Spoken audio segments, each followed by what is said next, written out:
ಕೃಷಿ ಋಷಿಯ ಅಂಗಳದಲ್ಲಿನ ಕಾರ್ಯಕ್ರಮಕ್ಕೆ ತಮ್ಮೆಲ್ಲರಿಗೂ ಸ್ವಾಗತ.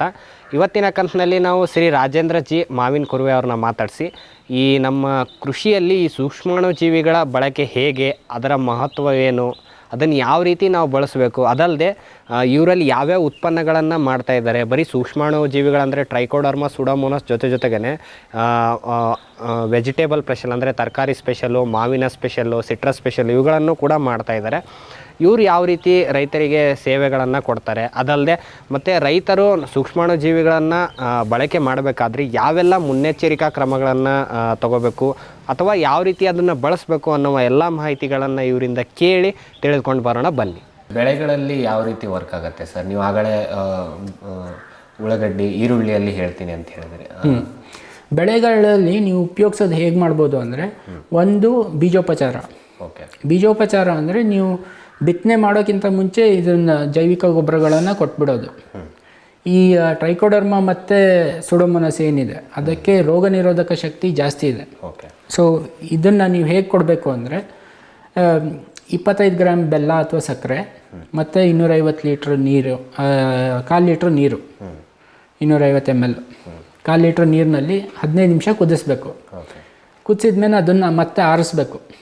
ಅದು ಫುಲ್ ತಣಿದ ಮೇಲೆ ಅದಕ್ಕೆ ಈ 1 kgಗೆ 10 ಗ್ರಾಮ್ ಅಂತೆ ಟ್ರೈಕೋಡರ್ಮ, ಸುಡೋಮೋನಸ್ಸು, ಆಮೇಲೆ ಬೇರೆ PSB ಅಂತ ಒಂದು ಬರುತ್ತೆ, ಫಾಸ್ಫೇಟ್ ಸಾಲ್ಯುಬಲೈಸಿಂಗ್ ಬ್ಯಾಕ್ಟೀರಿಯಾ, ಅಜೆಟೋಬ್ಯಾಕ್ಟರು, ಎಜೋಸ್ಪ್ರಿಲ್ಲಮ್ಮು, ರೈಸೋಬಿಯಮ್ಮು, ಇಂಥದ್ದೆಲ್ಲ ಹಾಕಿ ಮಿಕ್ಸ್ ಮಾಡಿ ಅದನ್ನು ರಾತ್ರಿ ಹರಡಿಡಬೇಕು.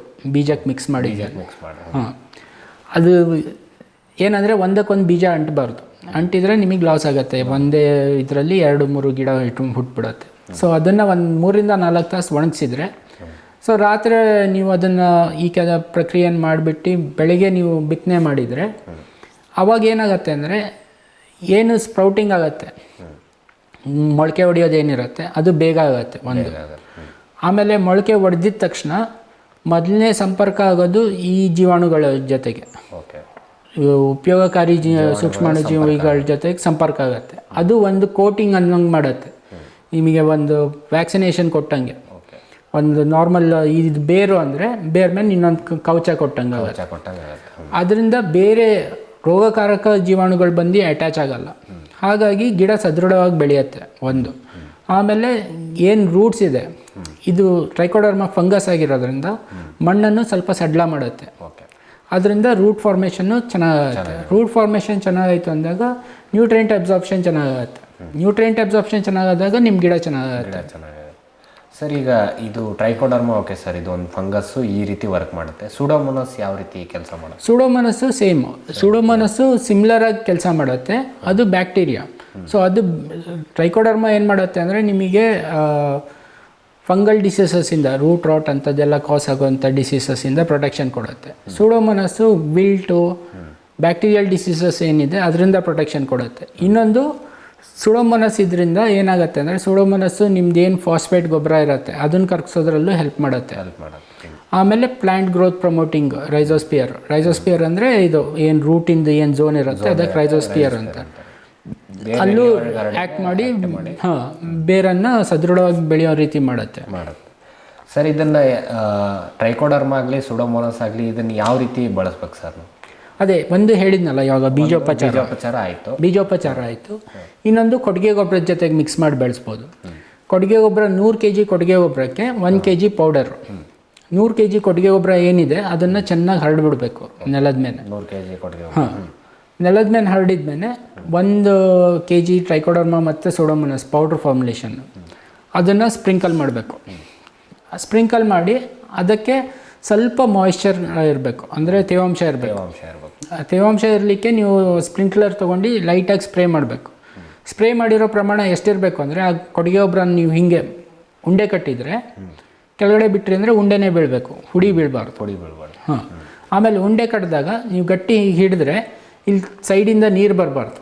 ಇಲ್ಲಿ ನೀರು ಬಂತು ಅಂದರೆ ಏನಾಗುತ್ತೆ ಅಂದರೆ, ಜೀವಾಣುಗಳು, ನೀರಿನಂಶ ಜಾಸ್ತಿಯಾಗಿ ಜೀವಾಣುಗಳು ಭೂಮಿ ಒಳಗಡೆ ಇಳಿದೋಗ್ಬಿಡುತ್ತೆ. ಆವಾಗ ಕೊಟ್ಟಿಗೆ ಗೊಬ್ಬರ ಎನ್ಹಾನ್ಸ್ ಆಗೋಲ್ಲ. ಅದು ಮಲ್ಟಿಪ್ಲೈ ಆಗಲಿಕ್ಕೆ ಇದು ಸಬ್ಸ್ಟ್ರೇಟ್ ಟೈಪ್ ಆ್ಯಕ್ಟ್ ಮಾಡುತ್ತೆ ಕೊಟ್ಟಿಗೆ ಗೊಬ್ಬರ. ಅದನ್ನು ಮತ್ತೆ ಎಲ್ಲ ಮಿಕ್ಸ್ ಆದಮೇಲೆ ಮತ್ತೆ ಗುಪ್ಪೆ ಮಾಡಿ ಅದ್ರ ಮೇಲೆ ಟಾರ್ಪಲ್ಲು ಅಥವಾ ಗೋಣಿ ಚೀಲ ಅಥವಾ ತೆಂಗಿನ ಗರಿ ಏನಾದ್ರು ಮುಚ್ಚಿಡಬೇಕು, ನೆರಳಿರಬೇಕು. ಆಮೇಲೆ 4 ದಿವಸಕ್ಕೆ ಒಂದು ಸತಿ ನೋಡಬೇಕು ತೇವಾಂಶ ಇದೆಯಾ ಇಲ್ಲ ಅಂತ. ಆಮೇಲೆ ಚಲಿಕೆ ತೊಗೊಂಡು 1-2 ಸತಿ ಮಿಕ್ಸ್ ಮಾಡಿ 15 ದಿವಸ ಆದಮೇಲೆ ನೀವು ಭೂಮಿಗೆ ಚೆಲ್ಬೋದು ಅದನ್ನು.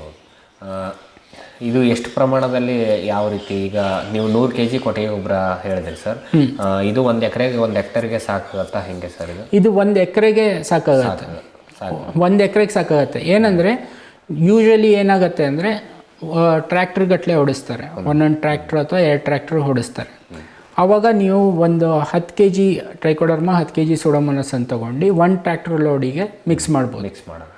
ಆಮೇಲೆ ನೀವು 3ನೇ 1 ಭಾಗ ಆಗಿ ಇದನ್ನು ಯೂಸ್ ಮಾಡ್ಬೋದು ಮಿಕ್ಸ್ ಮಾಡಿರೋದು. ಇವಾಗ ತೆಂಗಿನ ಮರಕ್ಕೆ ಅಡಿಕೆ ಮರಕ್ಕೆಲ್ಲ ಏನು ಹಾಕೊಂಡು ಹೋಗ್ತಾರಲ್ಲ, ಬುಡ ಮಾಡಿಬಿಟ್ಟು ಹಾಕೊಂಡು ಹೋಗ್ತಾರೆ ಅದಕ್ಕೆ.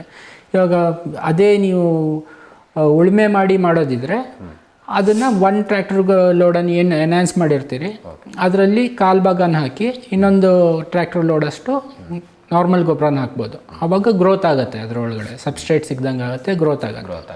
ಅಲ್ಲಿಗೆ 1 ಲೋಡ್ ನಾರ್ಮಲ್ ಏನು ಲೋಡ್ ಅವರು ಹೊಲಕ್ಕೆ ಹಾಕ್ತಿರ್ತಾರೆ ಅಷ್ಟನ್ನೇ ಹಾಕಿ ಇದು ಮಾಡ್ಬೋದು. ಆಮೇಲೆ ಇದು ಕೊಡುಗೆ ಗೊಬ್ಬರ ಜೊತೆಗೆ ಮಿಕ್ಸ್ ಮಾಡಾಯಿತು. ಅದಾದಮೇಲೆ ನೀವು ಡ್ರಿಪ್ ಇರಿಗೇಷನ್ನಲ್ಲೂ ಬಿಡ್ಬೋದು. 200 ಲೀಟ್ರು ನೀರಿಗೆ ನಮ್ಮಲ್ಲಿ ತೊಗೊಂಡ್ರೆ 1 ಲೀಟ್ರ್ ಟ್ರೈಕೋಡರ್ಮಾ 1 ಲೀಟ್ರ್ ಸೂಡೋಮೋನಾಸು. ಇವಾಗ ಹೊರಗಡೆ ತೊಗೊಂಡ್ರೆ preferably 1 litre for 100 litres. So 2 litre ಹಾಕ್ಬೇಕಾಗುತ್ತೆ 200 ಲೀಟ್ರ್ ಡ್ರಮ್ಮಿಗೆ. ಅದ್ರ ಜೊತೆಗೆ ನಿಮಗೆ AMC ಅಂತ ಒಂದು ಬರುತ್ತೆ, ಆರ್ಕಾ ಮೈಕ್ರೋಬಿಯಲ್ ಕನ್ಸೋರ್ಷಿಯಾ ಅಂತ. ಅದು ಏನು ಮಾಡುತ್ತೆ ಅಂದರೆ ಈ ಕೊಟ್ಟಿಗೆ ಗೊಬ್ಬರ ಎಲ್ಲ ಏನಿರುತ್ತೆ ಅಥವಾ ನೀವೇನು ರಾಸಾಯನಿಕ ಗೊಬ್ಬರ ಕೊಟ್ಟಿರ್ತೀರಿ ಅದನ್ನೆಲ್ಲ ಕರಗಿಸೋವಂಥ ಕೆಲಸ ಮೊದಲು ಹೇಳಿದ್ನಲ್ಲ, ಆ ಕೆಲಸ ಮಾಡುತ್ತೆ. ಸೊ ಅದನ್ನು ಇದ್ರ ಜೊತೆಗೆ ಮಿಕ್ಸ್ ಮಾಡ್ಬೋದು. ಎಲ್ಲ ಜೈವಿಕ ಗೊಬ್ಬರಗಳನ್ನು ಇದ್ರ ಜೊತೆಗೆ ಮಿಕ್ಸ್ ಮಾಡ್ಬೋದು. ಬಟ್ ಏನಂದರೆ ಯಾವುದೇ ಕೆಮಿಕಲ್ ಮಿಕ್ಸ್ ಮಾಡದೇ ಇದ್ದರೆ ಒಳ್ಳೆಯದು. ಇದು ಕೊಡಬೇಕು, ನಾರ್ಮಲ್ ಜೈವಿಕ ಗೊಬ್ಬರಗಳಾದರೆ ಓಕೆ. ಇವೆಲ್ಲ ಕೊಡೋದ್ರಿಂದ ಏನಾಗುತ್ತೆ ಅಂದರೆ ಅದೇ ಏನು ಮಾತಾಡಿದ್ವಲ್ಲ, ಇಳುವರಿ ಜಾಸ್ತಿ ಆಗುತ್ತೆ, ರೂಟ್ ಪ್ರೊಟೆಕ್ಷನ್ ಆಗುತ್ತೆ ಅನ್ನೋದು. ಇವಾಗ ಉಳ್ಳಾಗಡ್ಡೆದು ನಾವು ಮಾತಾಡಿದ್ವಲ್ಲ, ಅದರಲ್ಲಿ ಏನಾಗುತ್ತೆ ಅಂದರೆ ಮೇನ್ ಎಲ್ಲರಿಗೂ ಕಾಡೋದೇನೆಂದರೆ ಕೊಳಿತಾ ಹೋಗುತ್ತೆ, ಗಡ್ಡೆ ಕೊಳೆಯೋದು. ಬೇರೆ ಕೊಳೆ ಸ್ಟಾರ್ಟ್ ಆಗುತ್ತೆ, ಆಮೇಲೆ ಗಡ್ಡೆ ಕೊಳಿತಾ ಹೋಗುತ್ತೆ. ಅದಕ್ಕೆ ನೀವು ಈರುಳ್ಳಿನಲ್ಲಿ ಏನು ಸೀಡ್ ಸೋಯಿಂಗ್ ಮಾಡ್ಬೇಕಾದ್ರೆ ಸೀಡ್ ಟ್ರೀಟ್ಮೆಂಟ್ ಮಾಡಿಲ್ಲ ಅಂದರೆ, ಬೀಜೋಪಚಾರ ಮಾಡಿರಲಿಲ್ಲ ಅಂದರೆ ಬಿತ್ತನೆ ಮಾಡಿ 15 ದಿವಸಕ್ಕೆ ಒಂದು ಸತಿ ಡ್ರಿಪ್ನಲ್ಲಿ ಕೊಡಬೇಕು, ಸ್ಪ್ರೇ ಕೊಡ್ಬೋದು. ಇಲ್ಲ ಅಂದರೆ ಅದೇ ಪ್ರಮಾಣ 1 ಲೀಟ್ರು 200 ಲೀಟ್ರ್ ನೀರಿಗೆ ಅದನ್ನು ಕೊಟ್ಟು ಆಮೇಲೆ ಮತ್ತೆ ಗಡ್ಡೆ ಹಿಡಿಯೋ ಟೈಮ್ನಲ್ಲಿ ಆ ಟೈಮ್ನಲ್ಲಿ ಇನ್ನೊಂದು ಸತಿ ಕೊಡಬೇಕು ಸ್ಪ್ರೇನ.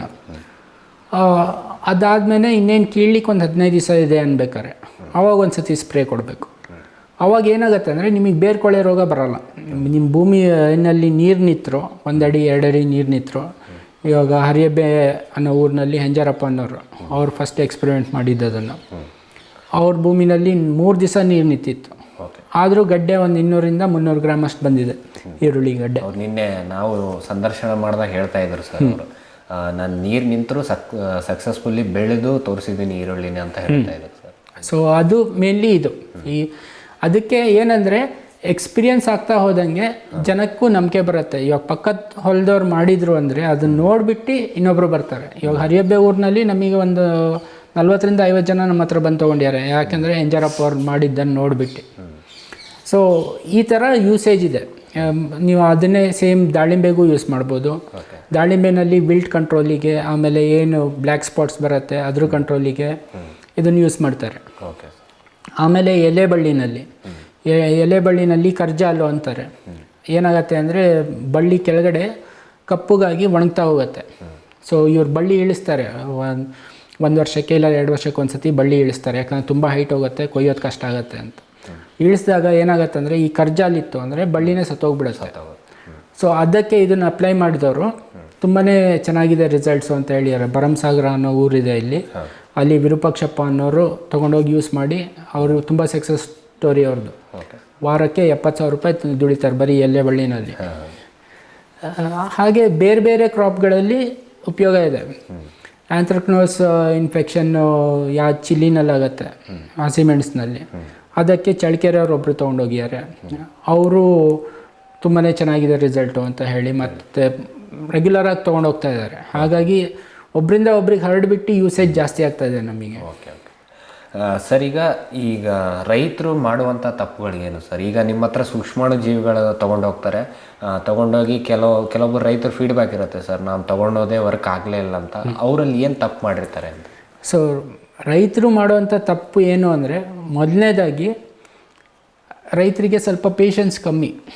ಇವಾಗ ರಾಸಾಯನಿಕ ಗೊಬ್ಬರ ಹಾಕಿರ್ತಾರೆ, ರಾಸಾಯನಿಕ ಗೊಬ್ಬರದ್ದು ಎಫೆಕ್ಟು ಹೋಗಬೇಕು ಅಂದರೆ ಮಿನಿಮಮ್ 7ರಿಂದ 10 ದಿವಸ ತೊಗೊಳತ್ತೆ.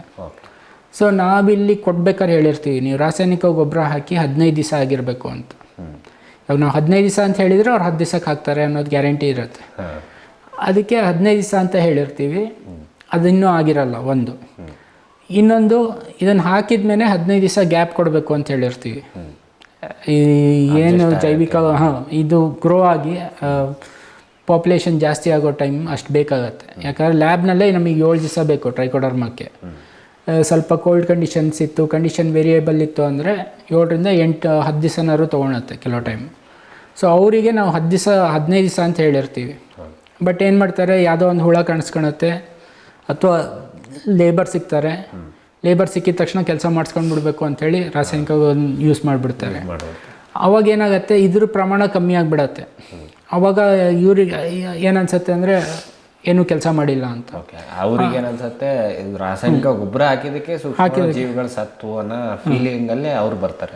ಆಮೇಲೆ ಇನ್ನೊಂದು ಏನಾಗುತ್ತೆ ಅಂದರೆ, ಇವಾಗ ರಾಸಾಯನಿಕ ಗೊಬ್ಬರನ ಸ್ಪ್ರೇ ಮಾಡಿರ್ತಾರೆ, ಅದೇ ಕ್ಯಾನ್ ಒಳಗಡೆ ಈ ಸೂಕ್ಷ್ಮಾಣು ಜೀವಿಗಳನ್ನು ಹಾಕಿ ಸ್ಪ್ರೇ ಹೊಡೆದ್ಬಿಡ್ತಾರೆ. ಅದು ನೀಟಾಗಿ ಕ್ಲೀನ್ ಮಾಡಿರಲ್ಲ.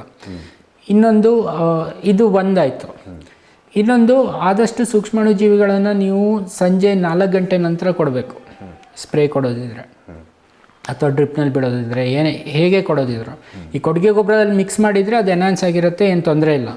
ಬಟ್ ನೀವು ಸ್ಪ್ರೇ ಕೊಡೋದು ಡ್ರಿಪ್ನಲ್ಲಿರೋದು ಎಲ್ಲ ನೀವು ಸಂಜೆ 4 ಗಂಟೆ ನಂತರ ಕೊಡಬೇಕು. ಯಾಕಂದರೆ ಅದಕ್ಕೆ ಮಾಯಿಶ್ಚರ್ ಕಂಟೆಂಟ್ ಅನ್ನೋದು ತುಂಬ ಇಂಪಾರ್ಟೆಂಟ್. ಮಧ್ಯಾಹ್ನ ಬಿಸಿಲಿರುತ್ತೆ ಜಾಸ್ತಿ. ಇವಾಗ ನಾವು ಬೆಳಿಗ್ಗೆ ಈ ಮಲೆನಾಡು ಸೈಡ್ ಆದರೆ ನೀವು ಬೆಳಿಗ್ಗೆ 6 ಗಂಟೆ ಹಂಗೂ ಕೊಡ್ಬೋದು. ಯಾಕಂದರೆ ಅಲ್ಲಿ ಬಿಸಿಲು ಪೀಕಿಗೆ ಬರೋದೇ 11 ಗಂಟೆ ಅಷ್ಟೊತ್ತಿಗೆ. ಇಲ್ಲಿ 8 ಗಂಟೆಗೆ, ಇದು ಬಯಲುಸೀಮೆನಲ್ಲಿ 8 ಗಂಟೆಗೆ ಬಿಸಿಲು ಪೀಕಿಗೆ ಬಂದುಬಿಡುತ್ತೆ. ಆವಾಗ 2 ಗಂಟೆನೂ ಸಿಕ್ಕಿರಲ್ಲ ಅದಕ್ಕೆ ಬೆಳವಣಿಗೆ ಆಗಲಿಕ್ಕೆ. ಅಷ್ಟರೊಳಗಡೆ ಹೀಟ್ ಸ್ಟಾರ್ಟ್ ಆಗಿ ಆಪ್ರೇಷನ್ನು ಅದೆಲ್ಲ ಪ್ರಾಬ್ಲಮ್ ಸ್ಟಾರ್ಟ್ ಆಗುತ್ತೆ. ಸೊ ಆದಷ್ಟು ಸಂಜೆ ಟೈಮಿಗೆ ಕೊಡಬೇಕು. ಸಂಜೆ ಟೈಮಿಗೆ ಕೊಡೋದಲ್ಲದೆ ಮಾರನೇ ದಿವಸ ನೀರು ಬಿಡಬೇಕು. ಯಾಕಂದರೆ ತೇವಾಂಶ ಇರಬೇಕು ಅದಕ್ಕೆ. ಕೊಡೋ ಸಮಯ ಕೂಡ ತುಂಬ ಇಂಪಾರ್ಟೆಂಟ್. ಆಮೇಲೆ ನೀವು ತೇವಾಂಶ ಮೇಂಟೈನ್ ಮಾಡೋದು ಇಂಪಾರ್ಟೆಂಟು. ಮಾರನೇ ದಿವಸ ನೀರು ಬಿಡೋದು. ನೀವು ಇವತ್ತೇ ಕೊಟ್ಟರೆ ಆಮೇಲೆ ಇನ್ನು 2 ದಿವಸ ನೀರೇ ಬಿಟ್ಟಿಲ್ಲ, ಆವಾಗ ಅದಕ್ಕೆ ತೇವಾಂಶ ಸಿಗೋದು ಕಮ್ಮಿ ಆಗುತ್ತೆ, ಕಡಿಮೆ ಆಗುತ್ತೆ. ಪಾಪ್ಯುಲೇಷನ್ ಅಲ್ಲೇ ನಿಂತಿರುತ್ತೆ. ಹಾಗಾಗಿ ಅದೆಲ್ಲ ಇಂಪಾರ್ಟೆಂಟ್. ಅಲ್ಲೇ ಫೇಲ್ಯೂರ್ಸ್ ಆಗೋದು ಜಾಸ್ತಿ. ಸರ್, ಈಗ ಮಣ್ಣು, ಸೂಕ್ಷ್ಮಾಣು ಜೀವಿಗಳ ಬಳಕೆಗೆ ಮಣ್ಣು ಇದೇ ರೀತಿ ಇರ್ಬೇಕಂತ ಏನಾದರೂ ಇದೆಯಾ? ಎಲ್ಲ ಮಣ್ಣಲ್ಲಿ ಬಳಸ್ಬೋದಾ, ಹೇಗೆ? ಎಲ್ಲ ಮಣ್ಣಲ್ಲೂ ಬಳಸ್ಬೋದು. ಆದರೆ ಏನಂದರೆ, ನಿಮಗೆ ಮಣ್ಣಲ್ಲಿ ಆರ್ಗ್ಯಾನಿಕ್ ಕಂಟೆಂಟ್ ಜಾಸ್ತಿ ಇರಬೇಕು. ಆರ್ಗ್ಯಾನಿಕ್ ಕಂಟೆಂಟ್ ಅಂದರೆ ಐದರ್ ಕೊಟ್ಟಿಗೆ ಗೊಬ್ಬರ, ಕುರಿ ಗೊಬ್ಬರ, ಕೋಳಿ ಗೊಬ್ಬರ, ಅಥವಾ ಎಲೆ ಮತ್ತು ಸೊಪ್ಪುಗಳನ್ನು ಹಾಕಿರೋದು, ಹಸಿರೆಲೆ ಗೊಬ್ಬರ ಇದ್ದರೆ ಆವಾಗ ಇದು ಬೆಳವಣಿಗೆಗೆ ಪೂರಕವಾಗಿರುತ್ತೆ ಅದು. ಯಾಕಂದರೆ ಮಾಯಿಶ್ಚರ್ ರಿಟೆನ್ಷನ್ ಜಾಸ್ತಿ ಇರುತ್ತೆ. ಇವಾಗ ತುಂಬ ಹಾರ್ಡ್ ಸಾಯಿಲ್ನಲ್ಲಿ ಏನಾಗುತ್ತೆ ಅಂದರೆ ಮಾಯಿಶ್ಚರ್ ರಿಟೆನ್ಷನ್ ತುಂಬ ಕಮ್ಮಿ, ಬೇಗ ಡ್ರೈ ಆಗಿಬಿಡುತ್ತೆ, ಒಣಗಿಬಿಡುತ್ತೆ. ಅದಕ್ಕೆ ಬೆಳವಣಿಗೆಗೆ ಆವಾಗ ಕಮ್ಮಿ ಟೈಮ್ ಸಿಗುತ್ತೆ, ಮತ್ತು ಸಬ್ಸ್ಟ್ರೇಟ್ ಸಿಗಲ್ಲ ಸರಿಯಾಗಿ. ಅದಕ್ಕೆ ಅಂಥದ್ದಿದ್ರೆ ಒಳ್ಳೆಯದು. ಸೊ ನಿಮ್ಮದು ಭೂಮಿ ಏನಾದ್ರು ಹಾರ್ಡಿತ್ತು ಅಂದರೆ ಮಣ್ಣು ನೀರು ಪರೀಕ್ಷೆ ಮಾಡಿಸಿ, ಆಮೇಲೆ ಅದರಲ್ಲಿ ಏನು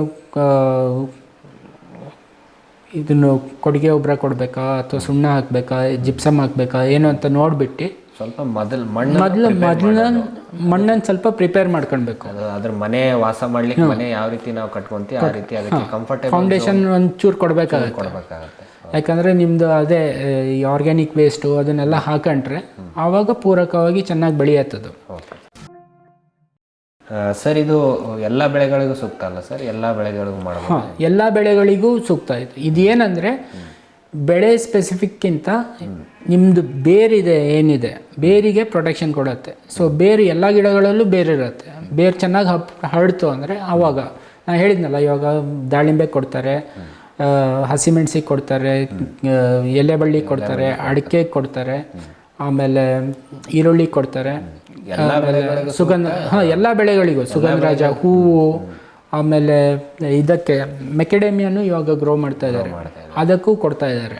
ಅಂದರೆ ಎಲ್ಲ ಬೆಳೆಗೂ ಮಾಡ್ಬೋದು, ಮಾಡುವಂತಹ ರೀತಿ ಅದು ಯಾವ ಸಮಯದಲ್ಲಿ ಕೊಡ್ತೀವಿ, ಯಾವ ರೀತಿ ನಾವು ಮ್ಯಾನೇಜ್ ಮಾಡ್ತೀವಿ ಅನ್ನೋದ್ರ ಮೇಲೆ ಇದೆಲ್ಲ ಹೋಗುತ್ತೆ. ಹೌದು. ಇವಾಗ ನರ್ಸರಿ ಮಾಡಿದರೆ ಇವಾಗ ನರ್ಸರಿಗೂ ಯೂಸ್ ಮಾಡ್ತಾರೆ. ನರ್ಸರಿ ನೀವು ಮಾಡ್ಬೇಕಾದ್ರೆ ಏನು ಪಾಟಿಂಗ್ ಇರುತ್ತೆ, ಪ್ಯಾಕೆಟ್ ಮಾಡ್ತಾರೆ. ಪ್ಯಾಕೆಟ್ನಲ್ಲಿ 1ನೇ ಪ್ರಮಾಣ ನಿಮ್ಮದು ಕೋಕೋಪೀಟ್ ಇರಬೇಕು, 1 ಪ್ರಮಾಣ. ಆಮೇಲೆ 1 ಪ್ರಮಾಣ ಕೊಟ್ಟಿಗೆ ಗೊಬ್ಬರ ಇರಬೇಕು. ಈ ಕೊಟ್ಟಿಗೆ ಗೊಬ್ಬರಕ್ಕೆ ನೀವು ಒಂದು ಪ್ಯಾಕೆಟಿಗೆ 10 ml ಟ್ರೈಕೋಡರ್ಮಾ ಸುಡೋಮೋನಾಸು ಹಾಕಿದರೆ, ಆಮೇಲೆ ಮಣ್ಣು 1 ಪ್ರಮಾಣ. ಇದು 3 ಪ್ಯಾಕೆಟ್ ಮಾಡಿ ಹಾಕಿದರೆ ನಿಮ್ದು ಏನು ನರ್ಸರಿನಲ್ಲಿ ಸ್ಪ್ರೌಟಿಂಗ್ ಆಗುತ್ತೆ, ಗಿಡಗಳು ಬರುತ್ತೆ, ಅದ್ರದ್ದು ಪ್ರಮಾಣ ಜಾಸ್ತಿ ಇರುತ್ತೆ, ಡೆತ್ ರೇಟ್ ಕಮ್ಮಿ ಇರುತ್ತೆ. ಆಮೇಲೆ ಅದನ್ನು ಏನು ತೊಗೊಂಡೋಗಿ ಬೇರೆಯವ್ರು ಬಳಸ್ತಾರೆ, ಅವ್ರು ಭೂಮಿಗೆ ಹಾಕಿದಾಗೂ ಅದರಲ್ಲಿ ಸರ್ವೈವಲ್ ರೇಟ್ ಜಾಸ್ತಿ ಇರುತ್ತೆ. ನಿಮಗೆ ಭೂಮಿಗೆ ಅವರು ಏನು ನರ್ಸರಿಯಿಂದ ತೊಗೊಂಡೋಗಿ ಅವ್ರ ಭೂಮಿನಲ್ಲಿ ಹಾಕ್ತಾರೆ, ಅವಾಗ ಸರ್ವೈವಲ್ ರೇಟ್ ಜಾಸ್ತಿ ಇದ್ದರೆ ನಿಮ್ಮ ಹತ್ರನೇ ಎಲ್ಲರಿಗೂ ಕಳಿಸ್ತಾರೆ. ಇವಾಗ ಯೂಶ್ವಲಿ ಏನಾಗುತ್ತೆ ಅಂದರೆ ಒಂದು 20% ಅಷ್ಟು ಮಾರ್ಟಾಲಿಟಿ ರೇಟ್ ಇರುತ್ತೆ. ಇದು ಅವಾಯ್ಡ್ ಮಾಡುತ್ತೆ ಆ ರೇಟನ್ನು. ಸರ್, ಈಗ ಇದೆಲ್ಲ ಉಪಯೋಗ ಬಳಕೆ ಆಯಿತು ಸರ್. ನಿಮ್ಮ ಹತ್ರ ಸರ್ ಈಗ ಟ್ರೈಕೋಡರ್ಮಾ ಸುಡೋಮೋನಾಸ್ 2 ಇದೆಯಾ ಸರ್, ಬಿಟ್ಟು ಇನ್ನೇನು ಬೇರೆ ಇದೆಯಾ? ನಮ್ಮ ಹತ್ರ ಇವಾಗ ಟ್ರೈಕೋಡರ್ಮಾ ಸುಡೋಮೋನಾಸು ನಾವು ಇಲ್ಲೇ ಮಾಡ್ತೀವಿ, ಲಿಕ್ವಿಡು ಮತ್ತು ಸಾಲಿಡ್ ಫಾರ್ಮುಲೇಷನ್ನು. AMC ಏನಿದೆ ಅದು ಅರ್ಕಾ ಮೈಕ್ರೋಬಿಯಲ್ ಕನ್ಸೋರ್ಷಿಯಾ ಅಂತ, ಅದು ಹೆಸರುಗಟ್ಟ IHR ಇಂದು ಟೆಕ್ನಾಲಜಿ ಅದು. ಅದನ್ನು ಹೀಗೆ ನಮ್ಮ ಥರನೇ ಪ್ರೈವೇಟ್ ಪಬ್ಲಿಕ್ ಪಾರ್ಟ್ನರ್ಶಿಪ್ನಲ್ಲಿ ಮಾಡಿದ್ದಾರೆ. ಸೊ ಅಲ್ಲಿಯವರೊಟ್ಟಿಗೆ ಕಾಂಟ್ಯಾಕ್ಟ್ ಇಟ್ಕೊಂಡು ಅದನ್ನು ಸಪ್ಲೈ ಮಾಡ್ತೀವಿ, AMCನೂ ಸಪ್ಲೈ ಮಾಡ್ತೀವಿ. ಆಮೇಲೆ ಬನಾನಾ ಸ್ಪೆಷಲ್ಲು, ವೆಜಿಟೇಬಲ್ ಸ್ಪೆಷಲ್ಲು, ಆಮೇಲೆ ಮ್ಯಾಂಗೋ ಸ್ಪೆಷಲ್ಲು, ಸಿಟ್ರಸ್ ಸ್ಪೆಷಲ್ಲು, ಇವೆಲ್ಲ ನಮ್ಮಲ್ಲಿ ಅವೈಲೇಬಲ್ ಇದೆ. ಇವೆಲ್ಲ ಏನು ಕಾಂಬಿನೇಷನ್ ಸರ್? ಎಲ್ಲ ಮೈಕ್ರೋ ನ್ಯೂಟ್ರಿಯೆಂಟ ಏನು? ಇದು ಏನು ಸ್ಪೆಷಲ್ಗಳು ಹೇಳಿದ್ನೋ ಅದು ಜೀವಾಣುಗಳಲ್ಲ, ಅದು ಮೈಕ್ರೋ ನ್ಯೂಟ್ರಿಯೆಂಟ್ಸ್ ಅಂದರೆ ಲಘು ಪೋಷಕಾಂಶಗಳು. ಲಘು ಪೋಷಕಾಂಶಗಳಲ್ಲಿ ಜಿಂಕು, ಬೋರಾನು, ಮ್ಯಾಂಗ್ನೀಸು ಇವೆಲ್ಲ ಇರುತ್ತೆ ಡಿಫ್ರೆಂಟ್ ಪರ್ಸೆಂಟೇಜ್ನಲ್ಲಿ. ಇವೆಲ್ಲ ತುಂಬ ಅಲ್ಪ ಪ್ರಮಾಣದಲ್ಲಿ ಬೇಕಾಗೋದು. ಏನಾಗುತ್ತೆ ಅಂದರೆ ನಿಮಗೆ ಇದು ಭೂಮಿಗೆ ಹಾಕಿರೋದಕ್ಕಿಂತ ಏನು ಹವಾಮಾನದಲ್ಲಿರುತ್ತೆ ಅದನ್ನೇ ಎಳ್ಕೊಳುತ್ತೆ. ಸೊ ನೀವು ಬಾಳೆ ಗಿಡ ನೋಡಿದರೆ ಬೆಳಗಿನ ಹೊತ್ತು ಎಲೆ ತುದಿಗೆ ವಾಟರ್ ಡ್ರಾಪ್ಲೆಟ್ಸ್ ಟೈಪ್ ಕಾಣಿಸುತ್ತೆ, ನೀರಿನ ಹನಿ ಇದ್ದಂಗೆ. ಅದು ಇಬ್ಬನಿ ಬೀಳ್ತಾ ಇಲ್ಲ ಅಂದರೂ ಕಾಣಿಸುತ್ತೆ, ಯಾಕಂದರೆ ಗಿಡನೂ ಎಲೆ ಮೂಲಕ ಉಸಿರಾಡುತ್ತೆ. ಸೊ ಸ್ಟೊಮ್ಯಾಟೊ ಅಂತಿರುತ್ತೆ, ಅದು ಓಪನ್ ಕ್ಲೋಸ್ ಆಗೋದು ರಾತ್ರಿ ಟೈಮಿಗೆ. ಸೊ ಅಲ್ಲಿಂದ ಅಬ್ಸಾರ್ಪ್ಷನ್ ಆಗ್ತಾ ಇರುತ್ತೆ. ಸೊ ಅದಕ್ಕೆ ಇದೇನು ಲಘು ಪೋಷಕಾಂಶಗಳನ್ನು ಹೇಳಿದ್ವಿ ಅದನ್ನು ಸ್ಪ್ರೇ ಕೊಡಬೇಕು. ಸ್ಪ್ರೇ ಕೊಡಬೇಕಾದ್ರೆ ಯಾವಾಗಲೂ ಎಲೆದು ತಳಭಾಗಕ್ಕೆ ಕೊಡಬೇಕು. ಎಲೆ ತಳಭಾಗಕ್ಕೆ ಅಂದರೆ ನಾರ್ಮಲಿ ಹೀಗೆ ಸ್ಪ್ರೇ ಕೊಡ್ತಾರೆ ಮೇಲ್ಗಡೆಯಿಂದ, ಅದನ್ನು ಮೇಲ್ಮುಖವಾಗಿ ಕೊಡಬೇಕು, ಹೀಗೆ ಉಲ್ಟಾ ಹಿಡ್ದು. ಅದು ಎಲೆ ತಳಭಾಗಕ್ಕೆ ಸ್ಪ್ರೇ ಕೊಟ್ಟಾಗ ಅಲ್ಲಿಂದ ಅಬ್ಸಾರ್ಪ್ಷನ್ ಜಾಸ್ತಿ ಆಗುತ್ತೆ, ಎಲೆ ಕೆಳಭಾಗದಿಂದ ಚೆನ್ನಾಗಿ ಹೀರ್ಕೊಳ್ಳೋ ಕೆಪಾಸಿಟಿ ಇರುತ್ತೆ. ಸೊ ಅಲ್ಲಿಂದ ಅಬ್ಸಾರ್ಪ್ಷನ್ ಜಾಸ್ತಿ ಆಗುತ್ತೆ. ಅದು ಹೇಗೆ ಅಂದರೆ ಈ ಎಲ್ಲ ಸ್ಪೆಷಲ್ಗಳು ಅಷ್ಟೇ, 1 ಲೀಟರಿಗೆ 5 ಗ್ರಾಮ್ ಹಾಕಬೇಕು. ಆಮೇಲೆ 16 ಲೀಟ್ರ್ ಡ್ರಮ್ಮಿಗೆ 1 ನಿಂಬೆಹಣ್ಣು ಮತ್ತು 1 ಪ್ಯಾಕೆಟ್ ಶ್ಯಾಂಪು ಮತ್ತು ನಿಂಬೆಹಣ್ಣು ಯಾಕೆ ಹಾಕೋದು ಅಂದರೆ ಶ್ಯಾಂಪು ಸ್ಪ್ರೆಡ್ಡರ್ ಆಗಿ ವರ್ಕ್ ಮಾಡುತ್ತೆ. ಸೊ ನಿಮ್ಮದು ಎಲೆಗೆ ಅದು ಸ್ಪ್ರೇ ಆದಾಗ ಒಂದೇ ಕಡೆ ಇರಲ್ಲ, ಎಲ್ಲ ಕಡೆನೂ ಸ್ಪ್ರೆಡ್ ಆಗುತ್ತೆ, ಅದು ಇಂಪಾರ್ಟೆಂಟು. ಅದಕ್ಕೆ ಮೆತ್ಕೊಂಡು ಎಲ್ಲ ಕಡೆ ಸ್ಪ್ರೆಡ್ ಆಗುತ್ತೆ. ಶ್ಯಾಂಪು ನೀವು ನೀರಿನಲ್ಲಿ ಹಾಕಿದ ತಕ್ಷಣ ನೋಡಿ ಅದು ನೀಟಾಗಿ ಸ್ಪ್ರೆಡ್ ಆಗುತ್ತೆ. ಅದೇ ರೀತಿ ಇದನ್ನು ಸ್ಪ್ರೆಡ್ ಮಾಡಲಿಕ್ಕೆ ಹೆಲ್ಪ್ ಮಾಡುತ್ತೆ. ಇನ್ನೊಂದು ನಿಂಬೆಹಣ್ಣು ಹಾಕೋದ್ರಿಂದ ಅದನ್ನು ಚೆನ್ನಾಗಿ ಕರಗಿಸುತ್ತೆ. ನೀರಿನಲ್ಲಿ ಹಾಕಿದ್ದಾಗ ಅದು ಏನು ನ್ಯೂಟ್ರಿಯೆಂಟ್ಸ್ ಇರುತ್ತೋ ಅದನ್ನೆಲ್ಲ ಕರಗಿಸುತ್ತೆ. ಸೊ ಇದೆರಡು ಕೆಲಸ ಮಾಡುತ್ತೆ. ನೀವು ಏನು ಸ್ಪ್ರೆಡ್ಡರು ಮತ್ತು ಗಮ್ಮಿಂಗ್ ಸೊಲ್ಯೂಷನಿಗೆ ಏನು ಖರ್ಚು ಮಾಡ್ತೀರಿ ಅದು ಚೀಪ್ ಆ್ಯಂಡ್ ಬೆಸ್ಟಾಗಿ ಇದರಲ್ಲಿ ವರ್ಕೌಟ್ ಆಗುತ್ತೆ. ಓಕೆ, ಅಷ್ಟೆಲ್ಲ ಸುಮ್ಮನೆ ಅದಕ್ಕೆ ಫರ್ಟಿಲೈಸರ್ಗಳನ್ನು ಡಂಪ್ ಮಾಡೋದಕ್ಕಿಂತ ಸಮಯಕ್ಕೆ ಕರೆಕ್ಟಾಗಿ ಸ್ಪೆಷಲ್ಗಳನ್ನು ಸ್ಪ್ರೇ ಕೊಡ್ತಾ ಹೋಗಿದ್ರೆ ಕರೆಕ್ಟಾಗಿ ಅದರಲ್ಲಿ ಇಳುವರಿಯನ್ನು ತೆಗಿಬಹುದು. ಹೌದು. ಇವಾಗ ಬನಾನಾ ಸ್ಪೆಷಲ್ ಏನಿದೆ ಅದು 5ನೇ ತಿಂಗಳಿಂದ ತಿಂಗಳಿಗೆ ಒಂದ್ಸತಿ ಕೊಡಬೇಕು. ಇವಾಗ ಗೊನೆಗೂ ಕೊಡಬೇಕು, ಎಲೆಗೂ ಕೊಡಬೇಕು. ಗೊನೆ ಕೊಟ್ಟರೆ ಕಲರ್ ಚೆನ್ನಾಗಿ ಬರುತ್ತೆ, ಶೈನಿಂಗ್ ಬರುತ್ತೆ, ಮಾರ್ಕೆಟ್ನಲ್ಲಿ ರೇಟ್ ಜಾಸ್ತಿ ಇರುತ್ತೆ. 20% ಅಷ್ಟು ಇಳುವರಿ ಜಾಸ್ತಿ ಆಗುತ್ತೆ. 8 kg ಬರ್ತಾಯಿದ್ರೆ 10 kg ಬರುತ್ತೆ ಇಳುವರಿ, ಆ ರೀತಿ ಜಾಸ್ತಿ ಆಗುತ್ತೆ. ಹಾಗೆ ಸೇಮ್ ಮ್ಯಾಂಗೋಗೂ ಕೊಡಬೇಕು, ಸಿಟ್ರಸ್ನಲ್ಲೂ ಆಗುತ್ತೆ. ವೆಜಿಟೇಬಲ್ ಸ್ಪೆಷಲ್ ಅಂತ ಬರುತ್ತೆ. ವೆಜಿಟೇಬಲ್ ಸ್ಪೆಷಲ್ಲು ಎಲ್ಲ ಫ್ರೂಟ್ಸು ಮತ್ತು ವೆಜಿಟೇಬಲ್ಸಿಗೆ ಕೊಡಬೇಕು, ಎಲ್ಲ ತರಕಾರಿಗಳಿಗೂ ಕೊಡಬೇಕು. ಇದನ್ನು ಸೇಮ್ ಸರ್, ಎಲ್ಲ ತರಕಾರಿಗಳು, ಹಣ್ಣು, ಅದು ತರಕಾರಿ ಎಲ್ಲ 20% ಜಾಸ್ತಿ ಆಗುತ್ತೆ ಸ್ಪ್ರೇ ಮಾಡ್ತಾ ಇರಬೇಕು. ಸರ್, ಈಗ ಕೊನೆಯಲ್ಲಿ ಸರ್ ನಿಮ್ಮ ಕಡೆಯಿಂದ ರೈತರಿಗೆ ಯಾವ ರೀತಿಯ ಒಂದು ಸೌಲಭ್ಯಗಳು ಅಥವಾ ಮಾಹಿತಿಗಳನ್ನು ನೀವು ರೈತರಿಗೆ ಕೊಡ್ತೀರಾ? ನಮ್ಮ ಕಡೆಯಿಂದ ಏನಾದ್ರು ಮಾಹಿತಿ ಕೊಡಬೇಕು ಅಂದರೆ ರೈತರಿಗೆ, ಸೂಕ್ಷ್ಮಾಣುಜೀವಿಗಳು ಒಂದರಿಂದನೇ ಅಥವಾ ನಾನು 100% ಆರ್ಗ್ಯಾನಿಕ್ ಮಾಡ್ತೀನಿ ಅಂದರೂ ಆಗಲ್ಲ, 100% ರಾಸಾಯನಿಕ ಮಾಡ್ತೀನಿ ಅಂದರೂ ಆಗಲ್ಲ. ಇವಾಗ ಮಣ್ಣು ನೀರು ಪರೀಕ್ಷೆ ಮಾಡಿಸೋದು ತುಂಬ ಇಂಪಾರ್ಟೆಂಟ್. ನಿಮ್ಮ ಮಣ್ಣಲ್ಲಿ ಏನು ಪೌಷ್ಟಿಕಾಂಶಗಳ ಕೊರತೆ ಇದೆ ಅನ್ನೋದು ಅಂಡರ್ಸ್ಟ್ಯಾಂಡ್ ಮಾಡ್ಕೊಳ್ಳೋದು ತುಂಬ ಇಂಪಾರ್ಟೆಂಟ್. ಅದು ಅಂಡರ್ಸ್ಟ್ಯಾಂಡ್ ಮಾಡ್ಕೊಂಡ್ಮೇಲೆ ನಾನು ಅದನ್ನು ಹೇಗೆ ರೀಫರ್ಬಿಷ್ ಮಾಡ್ತೀನಿ ಅನ್ನೋದು. ಇವಾಗ ನಾನು 100% ಆರ್ಗ್ಯಾನಿಕ್ ಮಾಡ್ತೀನಿ ಅಂದರೆ ನಿಮಗೆ ಟೈಮ್ ತೊಗೊಳುತ್ತೆ. ಇವಾಗ ಪೊಟ್ಯಾಷ್ ಎಲ್ಲ ಕಮ್ಮಿ ಇತ್ತು ಅಂದರೆ ಇವಾಗ ಬಾಳೆ ದಿಂಡಿಂದು ಏನು ವೇಸ್ಟ್ ಇರುತ್ತೆ ಅದನ್ನು ತೊಗೊಂಡು ಬಂದು ಗೊಬ್ಬರ ಮಾಡಿದರೆ ಆವಾಗ ನಿಮ್ಮ ಪೊಟ್ಯಾಷ್ ಕಂಟೆಂಟ್ ಜಾಸ್ತಿ ಮಾಡ್ಕೊಳ್ಬೋದು. ಬಟ್ ಆದರೆ ಅದು ಲಾಂಗ್ ಪ್ರೋಸೆಸ್. ತಕ್ಷಣ ರಿಸಲ್ಟ್ ಬೇಕು ಅಂದಾಗ ಅದನ್ನು ಮಾಡಲಿಕ್ಕಾಗಲ್ಲ. ಅದನ್ನು ಆವಾಗ ನೀವು ರಾಸಾಯನಿಕ ಬಳಸಲೇಬೇಕಾಗತ್ತೆ. ಬಳಸದೇ ಇದ್ದರೂ ಆಗಲ್ಲ. ಬಟ್ ಬಳಸ್ಬೇಕಾದ್ರೆ ತುಂಬ ಹಿತವಾಗಿ ಮಿತವಾಗಿ ಬಳಸಬೇಕು. ಸೈಂಟಿಸ್ಟ್ಗಳು ಏನು ಡೋಸೇಜ್ ಹೇಳಿರ್ತಾರೋ ಅದಕ್ಕಿಂತ ಜಾಸ್ತಿ ಪ್ರಮಾಣದಲ್ಲಿ ಕೊಡ್ತೀನಿ, ಜಾಸ್ತಿ ಇಳುವರಿ ಬರುತ್ತೆ ಅಂತ ಮಾಡ್ಕೊಂಡ್ರೆ ನಮ್ಮ ಮಣ್ಣಿನ ಫಲವತ್ತತೆ ಕಮ್ಮಿ ಆಗ್ತಾ ಹೋಗುತ್ತೆ.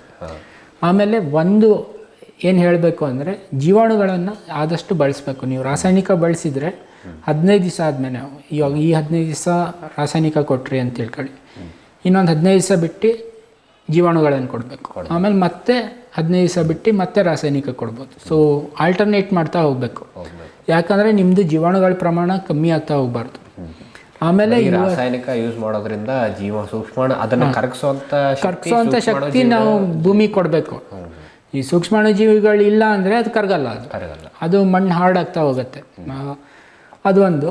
ಆಮೇಲೆ ಇನ್ನೊಂದು ಏನು ಹೇಳಬೇಕು ಅಂದರೆ ಈ ಸೂಕ್ಷ್ಮಾಣುಜೀವಿಗಳನ್ನು ನೀವು ಕರೆಕ್ಟಾಗಿ ಬಳಸಿದರೆ, ನೀವು ಒಂದು 3 ರಿಂದ 4 ವರ್ಷ ಅಥವಾ 5 ವರ್ಷದವರೆಗೆ ರೆಗ್ಯುಲರಾಗಿ ಬಳಸ್ತಾ ಇದ್ದರೆ, ಆಮೇಲೆ ಕಳೆನಾಶಕ ಏನೂ ಹೊಡಿಲಿಲ್ಲ ಅಂದರೆ ಮುಂದೆ ಮತ್ತು ನೀವು ಇದನ್ನು ನಮ್ಮಿಂದ ತೊಗೊಂಡೋಗಿ ಬಳಸಬೇಕು ಅಂತಿರಲ್ಲ. ನಿಮ್ಮ ಭೂಮಿನಲ್ಲಿ ಅದ್ರ ಪ್ರಮಾಣ ಜಾಸ್ತಿ ಆಗಿರಲ್ಲ.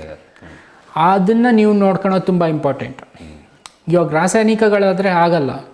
ನೀವು ಈ ವರ್ಷ ಇಷ್ಟು ಕೊಟ್ರಿ ಅಂದರೆ ಮುಂದಿನ ವರ್ಷ ಮತ್ತೆ ಅಷ್ಟೇ ಕೊಡ್ತಾನೆ ಹೋಗಬೇಕು. ಯಾವತ್ತೂ ಅದಕ್ಕೊಂದು ಸ್ಟಾಪ್ ಅನ್ನೋದಿರಲ್ಲ. ಸೊ ನಿಮ್ಮದು ಏನು ಈ ಸೂಕ್ಷ್ಮಾಣುಜೀವಿಗಳನ್ನು ನೀವು ರೆಗ್ಯುಲರಾಗಿ ಬಳಸ್ತಾ ಇದ್ದರೆ ನಿಮ್ದು ಇದ್ರ ಮೇಲೆ ಡಿಪೆಂಡೆನ್ಸಿ ಕಮ್ಮಿ ಆಗ್ತಾ ಹೋಗುತ್ತೆ. ಸೊ ಕೊಟ್ಟಿಗೆ ಗೊಬ್ಬರ ವರ್ಷಕ್ಕೆ ಒಂದು ಸತಿ ಕೊಡಿ, ಸೂಕ್ಷ್ಮಾಣುಜೀವಿಗಳನ್ನು ಯೂಸ್ ಮಾಡಿ, ರಾಸಾಯನಿಕ ಗೊಬ್ಬರನ ಎಷ್ಟು ಹೇಳಿರ್ತಾರೋ ಅಷ್ಟೇ ಪ್ರಮಾಣದಲ್ಲಿ ಯೂಸ್ ಮಾಡಿ ಕೊಟ್ಟು ಅದಕ್ಕೆ ಎಷ್ಟು ದಿನ ಗ್ಯಾಪ್ ಬೇಕೋ ಅಷ್ಟು ದಿನ ವೇಟ್ ಮಾಡಿ. ಇವಾಗ ಎಲ್ಲರೂ ಹೇಳ್ತಾರೆ, ಬೇರೆ ಬೇರೆಯವರು ಬರ್ತಾರೆ, ತುಂಬ ಪ್ಲೇಯರ್ಸ್ ಇದ್ದಾರೆ, ನೀವೇನು ರಾಸಾಯನಿಕ ಗೊಬ್ಬರ ಏನೂ ಯೂಸ್ ಮಾಡೋದೇ ಬೇಡ ಅಂತಾರೆ. ಅದು ಅಲ್ಲಿವರೆಗೆ ಬೇಡ ಅಂದರೆ ಭೂಮಿನಲ್ಲಿ ನಿಮ್ಮ ಏನು ಹಳೆ ಸ್ಟಾಕ್ ಇರುತ್ತೋ ಅಲ್ಲಿವರೆಗೆ ಬೇಡ. 2 ವರ್ಷ 3 ವರ್ಷ ಆದಮೇಲೆ ಮತ್ತೆ ಸ್ಟಾಕ್ ಡಿಪ್ಲೀಟ್ ಆಗುತ್ತೆ. ಆವಾಗ ಮತ್ತೆ ನೀವು ರಾಸಾಯನಿಕ ಯೂಸ್ ಮಾಡೋದು ಮಾಡಲೇಬೇಕು. ಅದನ್ನು ಒಂದು. ಇನ್ನೊಂದು, ಯಾವಾಗಲೂ ನಮ್ಮದು ಭೂಮಿ ಅನ್ನೋದು ಒಂಥರ ನಮಗೆ ತಾಯಿ ಇದ್ದಾಗೆ. ಅದ್ರದ್ದು ಏನು ಫಲವತ್ತತೆ ಇದೆ ಅದನ್ನು ನಾವು ಕಾಪಾಡ್ಕೊಂಡು ಹೋಗ್ಬೇಕು.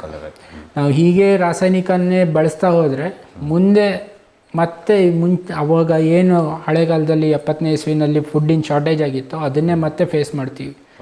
ಆವಾಗ ಬರೀ 100% ನಾವು ಆರ್ಗ್ಯಾನಿಕ್ಕಿಗೆ ಹೋಗಬೇಕಾಗತ್ತೆ. ಎಲ್ಲನೂ ಜೀವಾಣುಗಳನ್ನು ಹೇಗೆ ಇದು ಮಾಡಬೇಕು ಅಂತ ನೋಡಬೇಕಾಗತ್ತೆ. ಅದಕ್ಕೆ ಇವಾಗಿಂದನೇ ನಾವು ಅದನ್ನೆಲ್ಲ ಕೊಟ್ಟಿಗೆ ಗೊಬ್ಬರ ಬಳಸಿ, ಜೀವಾಣುಗಳನ್ನು ಬಳಸಿ ಅದನ್ನು ಯೂಸ್ ಮಾಡ್ತಾ ಹೋದರೆ ಆವಾಗ ಎಲ್ಲರಿಗೂ ಹೆಲ್ಪ್ ಆಗುತ್ತೆ. ಓಕೆ ಸರ್, ನಮಗೆ ಇಷ್ಟೊತ್ತು ಬೆಳಗ್ಗೆಯಿಂದ ತಮ್ಮ ಸಮಯವನ್ನು ಕೊಟ್ಟು ಈ ಸೂಕ್ಷ್ಮಾಣು ಜೀವಿಗಳ ಬಳಕೆ ಯಾವ ರೀತಿ, ರೈತರು ಎಲ್ಲಿ ತಪ್ಪು ಮಾಡ್ತಾರೆ, ಇದರ ಮಹತ್ವ ಏನಿದೆ ಅನ್ನೋದರ ಕುರಿತು ಸಾಕಷ್ಟು ಮಾಹಿತಿಗಳನ್ನು ನಮ್ಮ ರೈತರೊಂದಿಗೆ ಹಂಚಿಕೊಂಡ್ರಿ ಸರ್. ಹಾಗಾಗಿ ನಮ್ಮ ರೈತರ ವತಿಯಿಂದ ಹಾಗೂ ನಮ್ಮ ವಾಹಿನಿಯ ವತಿಯಿಂದ ತಮಗೆ ತುಂಬ ಧನ್ಯವಾದಗಳು. ಎಲ್ಲರಿಗೂ ಧನ್ಯವಾದಗಳು. ನಮಗೆ ಕಾಂಟ್ಯಾಕ್ಟ್ ಮಾಡಬೇಕು ಅಂದರೆ ನನ್ನ ಫೋನ್ ನಂಬರ್ ಬರ್ಕೊಳ್ಬೋದು, 8088 054 254. ರಾಜೇಂದ್ರ ಅಂತ ನನ್ನ ಹೆಸರು. ಜೀವಸುದ್ಧ ಗ್ರೀನ್ ಟೆಕ್ ಅಂತ ನಾವು ನಮ್ಮದೇ ಒಂದು ಕಂಪ್ನಿನ ಇಲ್ಲಿ ಕೃಷಿ ವಿಜ್ಞಾನ ಕೇಂದ್ರ ಬಬ್ಬೂರ್ ಫಾರ್ಮ್ ಹಿರಿಯೂರಿನಲ್ಲಿ ಮಾಡ್ಕೊಂಡಿದ್ದೀವಿ. ನಿಮಗೆ ಯಾವುದೇ ಸಲಹೆ ಬೇಕು ಜೀವಾಣುಗಳ ಬಗ್ಗೆ ಅಥವಾ ಜೀವಾಣುಗಳೇ ಬೇಕು ಅಂದರೆ ನಮಗೆ ಕಾಂಟ್ಯಾಕ್ಟ್ ಮಾಡ್ಬೋದು.